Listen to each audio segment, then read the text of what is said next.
What's going on, everybody? It's Andrew back with another video, 5614 Marketing. Hope everybody's having a wonderful day out there. It is, well, I'm in a beautiful spot for a beautiful reason. Good friend of mine's wedding, so super excited about that, but got to get the content in for the people.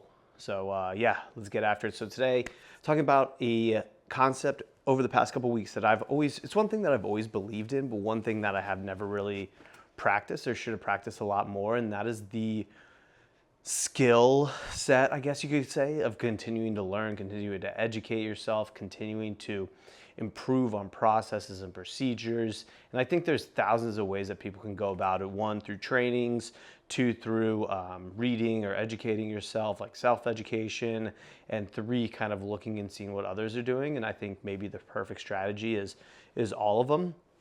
I just recently made an investment in learning more and educating myself more. I'm not going to share what the program is because they're not paying me. If they want to pay me, I'll definitely share who it is, but they're not, so I won't. I think I took two classes last week, 2 weeks ago, one on revenue, one on financials. Revenue was really good. I think it just is always important to remember a couple of different avenues to market yourself, ways people are doing it, how people are setting up landing pages, how people are setting up their ad structure, how people are financing it, what works, what doesn't work, and kind of just going over just the basics of a full marketing strategy. Even as a marketing owner, we primarily focus in experiential, but just using a lot of those concepts and making sure that people are reintroducing, re-educating people on what those topics are. And I thought that was really good for me to hear. Came away with a bunch of takeaway items, and we're going to be kind of releasing more productized solutions as opposed to just kind of a, hey, come to us, we'll make your process work, or make your product work. We're going to come up with a little bit more of a cost structure that's more welcoming to people that might not be familiar with the experiential space. Second, financial workshop, and if your financials are straight, good for you, because mine they weren't terrible. I was tracking everything. I have everything fairly well organized, but restructuring a lot of the way that some of the accounts were working and how some stuff was placed. So I think for me, it was very important to clean up the structure that I currently had, not restart, but just kind of clean up and make it, improve it. So I thought that's really beneficial as well. Obviously, the second way to gain education is through videos like YouTube.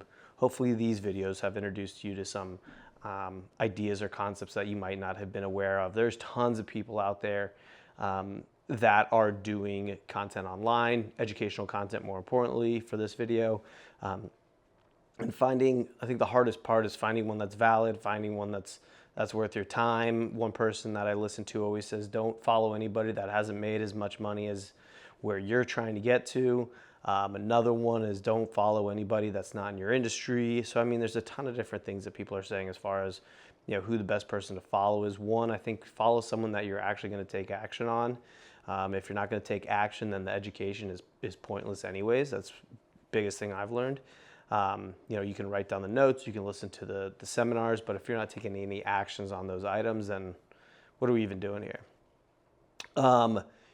Podcast. I mean, there's so many different ways to get information. I found for me, I need to find one or two people and stick to those one or two people, because you start hearing people that contradict themselves. So you'll listen to one person, they say one thing, next influencer, content creator says the next thing, and they're the complete opposite. You hear Gary V. Hustle, you hear Ed Milet.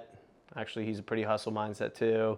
I was trying to think of two different people, but yeah, I mean, I think there's just so many ways to be successful that you shouldn't just kind of surrender yourself to one concept that you don't totally and actually believe in, and more importantly, that you're not willing to take action on. So I think those are kind of the things that I wanted to talk about, is just the importance of education, the importance of finding the right person to educate with, someone who believes, has a similar belief value, someone who you're actually going to take actionable items against, and someone that or someone that has been where you want to be. A lot of these influencers, a lot of these people haven't built successful businesses, haven't built a business that you're looking to build. And for them, they're just trying to convert a dollar. I think if you can find someone who's been where you are, done what you've done, and is achieving where you want to go, it's probably the most important thing when finding educational tools. Best thing I can say is always continue to learn. As soon as you know everything, you know nothing, and you'll fall behind. So education and continuing education, continuing to learn, continue to improve, continue to grow are going to be the most important things in your business. So this is Andrew, 5614 Marketing. Have a wonderful day. Let's get it. Peace.